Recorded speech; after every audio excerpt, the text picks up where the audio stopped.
like a boss.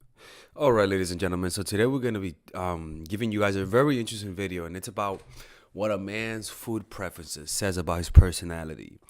And this is a perfect way to get to know a guy, to get to know some emotional habits that he has, because your food preferences has been correlated positively in some studies with personality types, with how their emotional circuitry is, with their temperament. And so you guys can observe a guy eat and pretty much get to know their personality by just observing what they eat. All right. For example, and this question was given to us by our loyal Patreon supporter, which was kind of interesting. She was like, "Hey, I dated a guy who was an omnivore, and he's a fucking psycho. Does that mean anything about him?" I'm like, you know what? That's actually a really good question, right? Because all of my Patreon people, you guys get to, not all of them, but like you guys can request videos and I make them. And we also have monthly Zoom meetings if you're part of the Patreon gang, where we do meditations and I teach about topics that I don't talk about on this channel, like spirituality. So that Patreon's about the other aspect of mindful attraction, which is more focused on the spiritual. All right. So if you like that kind of stuff and you want to check out some meditation courses that I'm going to be doing there, you guys can become Patreon supporters. So look, the first one is salt strength. All right. Actually, let's talk about how a guy likes his steak, right? So if a guy likes filet mignon, this is actually, again, people, this has been correlated by a few studies. Some are strongly correlated, some are not. But this is generally, I identify with some of these, to be honest with you, which is kind of interesting. And I'll tell you which ones I prefer, which foods I prefer, so that you guys, I know a lot of you guys want to know my personality, or so I'm gonna give you guys a chance, right? And since this is mindful attraction, as you're watching this, become aware of your breath, right? What you guys can do, you guys can either go like this,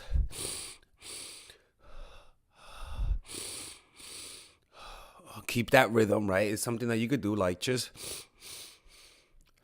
or just like consciously breathe. The reason why I go with the rhythm is because it helps you focus on it a little bit more, right? Like for example, when I walk like for example, I could walk miles, or like I notice that rhythm, and I could walk miles and meditate simply because I'm just simply aware of that rhythm. So just notice your breath as you're watching this video. Okay, let's practice some mindfulness. So like the first one is, if a man likes filet mignon, right? Most likely they're mild tempered, tender hearted, meticulous, and enjoy simple elegance, right? Attributes of a filet mignon, the tenderest steak of them all, including a mild flavor and aroma. It's similar to how if it's a guy's preferences in their dogs and what type of personality they prefer their dogs to have is a reflection of their personality. So it's also with their food. If a guy likes ribeye, they're even tempered. I like ribeye. Strive for balance in life and have laid back attitudes. Crazy, right? Because I like ribeyes. And take charge attitudes. Attributes of a strip loin steak include a rich, beefy flavor and a firm texture. Now, if a guy likes top sirloin, strip loins or New York strips are passionate and somewhat indulgent with strong personalities and take charge attitudes. Attributes, okay, right. The other one is sirloin, and guys who like sirloin steak are mainstream with a down to earth philosophy on life, and what you see is what you get attitude. People who like T-bone have strong convictions and prefer the outdoors and the wilderness. People who so let's talk about how he likes his steak. Does he like it rare? Does he like it? Me, I prefer. I'm gonna tell you guys what you guys think, right? You guys watch it and then you guess, right? So if a guy likes medium rare, you are a perfectionist who enjoys perfect steak. If you want the most flavor and juiciness, medium, you like the things in moderation and like to stay within your safe zone. You're mild mannered and don't stray far from the popular choice. If you like it well done, you are straight to the point and no nonsense. You know how you like your steak, burnt as hell, and there's no second guessing you. Can you guys guess which one am I? Most likely, I'm actually the burnt steak guy. People generally, I tell the chef, look, man, burn that shit. I want to see Wesley Snipes in that shit, man. I want that dark. Like I want it. I want I want the core of the earth. You know what I'm saying? I just like it nice and crunchy. And a lot of restaurants were like, you sure? I'm like, nigga, yeah, nigga, shit, give it to me, man. The fuck? And by the way, people, and if you, we're offering 40% off my course Nice Girl for this month. So if you guys want to purchase it, click on the description and use the coupon code Alex to get it. Now let's talk about other foods, right? Hey, notice your breath. I hope you didn't forget. So if a guy, how he likes his salt strength. Those who enjoy salt may be part of the super tasters population. I enjoy salt, people. All right, I like putting a lot of salt in my food.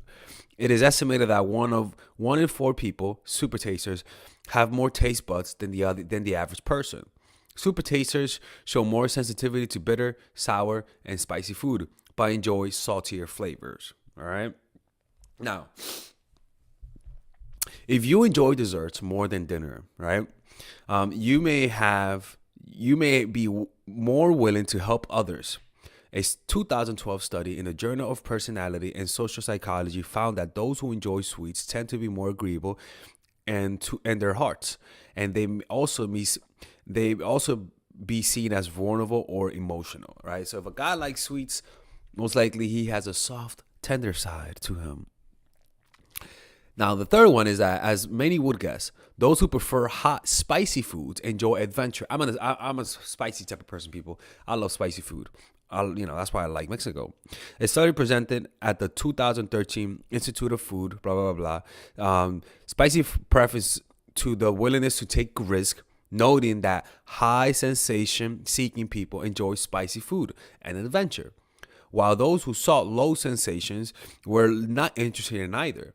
If a person also likes exotic foods, they could be more easygoing and willing to try new things. So if you want to date somebody who's easygoing, go to a octopus tasting convention, right?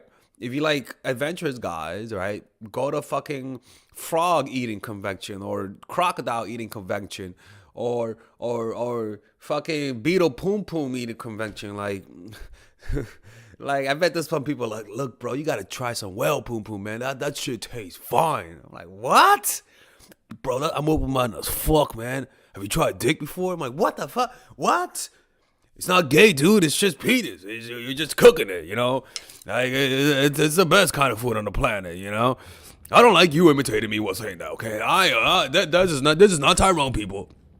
Tyrone does not eat dick for dinner. That is disgusting. Oh, Lord have mercy, Christ. Sorry about that. Merry Christmas to all you guys. I've been busy, man. The holiday season is coming up, so Tyrone cannot work. Has to work. You got to pay his bills. All right. You got to pay his bills, people. All right. So yeah. So the next one is people who like bitter food. Now, people who like bitter food is like people who have reptiles, who have fucking anacondas as their. I should say what a guy's pet preferences says about his personality, right? So bitter guests who enjoy bitter foods may be excellent at expressing their opinions. However, two 2015 studies published in the Journal of Appetite positively associated this preference with antisocial and narcissistic behavior. Trump's favorite food. He prefers a full McDonald's meal with 2 Big Macs, 2 filet sandwiches. Personality traits of men who like fast food. Emotional eaters like McDonald's. And people who like fast food are generally impatient, according to studies. That's interesting right there, right? That's very interesting. You better have not forgotten to notice your breath. So yeah, pizza lovers. If you're a pizza lover, the good news about people who like bitter food is that those who can handle strong bitterness may be more likely to try new foods and flavors, so they're more adventurous as well. Psychopathic, adventurous people. Pizza lovers, right? But if you love that cheesy, crusty goodness, it also shows that you may be extroverted. Pizza is the ultimate party food. Convenient, cheap, feeds a crowd, which makes it a go-to dish for people who love to be surrounded by others, she adds. I'm a pizza lover, people. I'm just like a fucking happy dog, to be honest with you. Like, I like being around people. Now, let's talk about slow eaters. Me, I'm a fast eater, right? I'll eat slow as a meditation, but generally I'm a fast eater because I'm hungry. So slow eaters, if you tend to eat slow, you like to be in control of the situations and know how to appreciate life. In fact, I've noticed a lot of slow eaters. Honestly, like a lot of slow eaters don't consider other people. Like I don't give a fuck. Like I've encountered slow eaters, and let me not even go there. On the other hand, people who like to eat fast tend to be more ambitious and impatient. Yeah, that's one thing. Now, plate orientation, how they set their plates is interesting.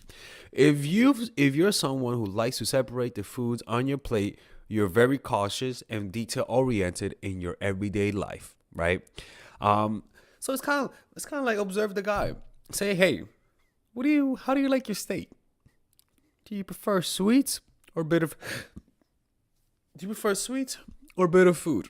Right? Are you a pizza lover? Do you prefer hot and spicy food? What's your plate orientation?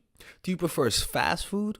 Do you eat fast food more than anything else, or do you cook your food? Usually, people who cook their food are a little bit more conscientious and stuff like that.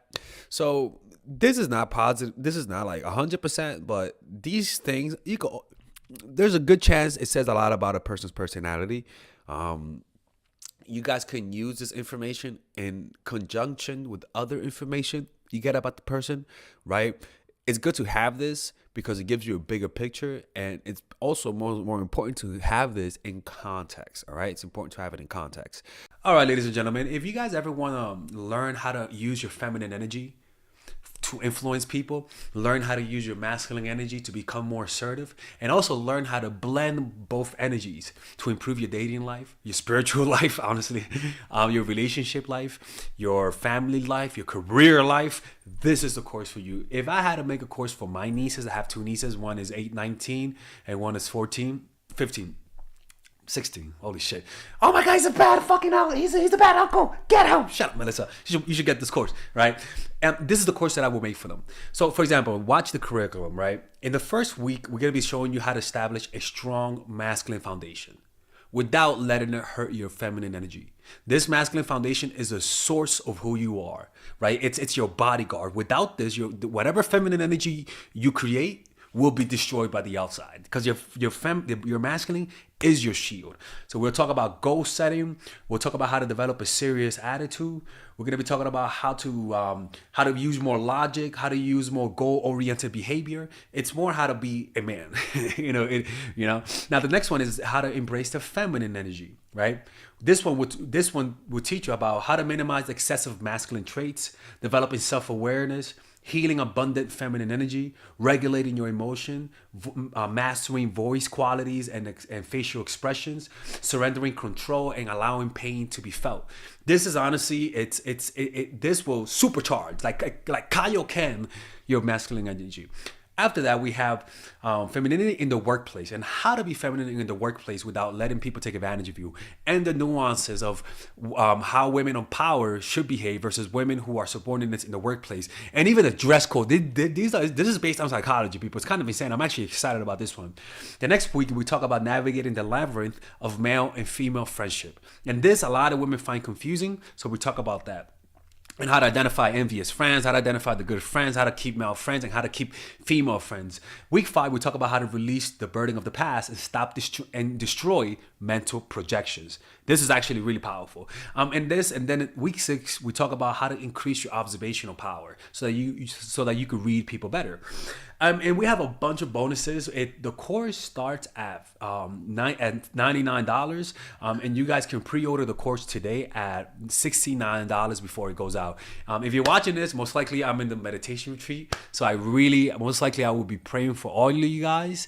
And just click on the description down below of the video. Right there, you'll see it, and you could pre-order that course. It's gonna be out by the end of next month or the beginning of February of March. One of the two, people, because I have a 10-day retreat to do, and I want to finish the course after the retreat, because I think the ideas are gonna be so much better. All right, man. I'll see you guys later. Pre-order, man. I'm closing the channel.